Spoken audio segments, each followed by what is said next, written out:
Divorce के against है ना ये? हम मैंने डाइवोर्स के अगेंस्ट में नहीं है, इसमें हमारा एंगेजमेंट हुआ था।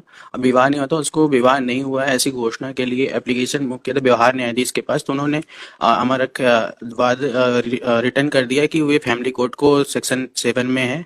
तो सेक्शन 7 में हमने उसमें कुटुंब न्यायालय में वाद दायर किया, तो उन्होंने भी डिसमिस कर दिया कि ये विवाह के पूर्व की बात है, इसलिए मैं मेरा जुरिडिक्शन नहीं है। डिक्लेरेशन चाहिए क्यों? इसलिए क्योंकि मतलब वो कह रहे हैं कि हमारा एंगेजमेंट हुआ है तो मेरा विवाह भी हो गया है हस्बैंड के द्वारा। हिंदू विधि में भी स्पेसिफिक प्रोविजन है कि कब विवाह माना जाएगा। सप्तपदी जो है supreme court again and again इससे जहाँ सप्तपदी आवश्यक हो, जब सातवां पहला कदम चल के सातवां पूरा हो तब होगा। तब होगा। तो सिर्फ एंगेजमेंट से कैसे हो जाएगा? एंगेजमेंट में 7 कदम कैसे चल लेंगे? बट मतलब जब मैं शादी के बाद लोग 7 कदम नहीं चल पा रहे। तो मैरिज के लिए जब हम कहीं प्रपोजल दे रहे अरे हैं भाई, वहाँ वो डिस्टर्ब हो रहा आपका बड़ा बड़ा ही ये वकीलों का मतलब फैलाया हुआ भ्रमजाल है। एंगेजमेंट कई लोगों की होती है, कई लोगों की टूटती है भाई। उससे मैरिज थोड़ा ना हो जाएगी। अगर अच्छा ऑब्जेक्शन होगा तो जिससे आपका विवाह होने वाला है, आपके भावी वर को आपत्ति हो सकती है।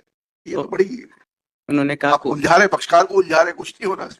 मतलब एक छोटा सा इशू इसमें यह भी है कि हम एम्प्लॉय हैं, एम्प्लॉय में हमने सर्विस रिकॉर्ड में एंगेजमेंट के बाद अपनी इनका नाम रजिस्टर करा दिया, तो उसको कैंसिलेशन के लिए भी सभी उसको चाह रहे हैं कि परिवार ही मिल जाए बेवकूफ बना कोर्ट को। तो कोर्ट को सही बात क्यों नहीं बताते हो जाके?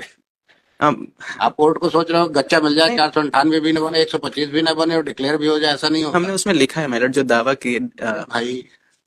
या तो पूरा खाओ, यहाँ शादी हो गई, इसको नल एंड वाइड घोषित करो। सतोड़ी एंगेजमेंट के बाद तो कहीं पर भी सरनेम चेंज होने का प्रावधान ही नहीं है। सर नेम चेंज कर लिया, नाम डाल नाम दिया, डाल दिया सर्विस रिकॉर्ड में, ये तो कहीं प्रावधान ही नहीं है कोई ऑफिस अलाउ ही नहीं करेगा without certificate. Of marriage. But वो एक्सेप्ट हो गई कि इसी ठीक है, डिफिकल्टी हो गई तो अब डाइवोर्स के लगाओ, डिसोल्यूशन ऑफ मैरिज का लगाओ, और क्या है। क्योंकि 7 प्रकार के विवाह बताए गए ना हिंदू शास्त्रों में, तो ये एक प्रकार का विवाह तो हो गया उन 7 में से। जाके डिसोल्यूशन की लगाओ एप्लीकेशन, लिबर्टी दे देते, इसको विड्रॉ करो, डिसोल्यूशन ऑफ मैरिज का लगाओ, और क्या है। तो सर यही करना पड़ेगा, यही करो, ठीक है। दोनों हाथ blood place for withdrawal of this petition with liberty to file an appropriate application before the family court. मतलब उसमें वो ले आए कि आगे घोषित करके जाएंगे। मेरे दिल से ज्यादा की थ्रेट क्या था।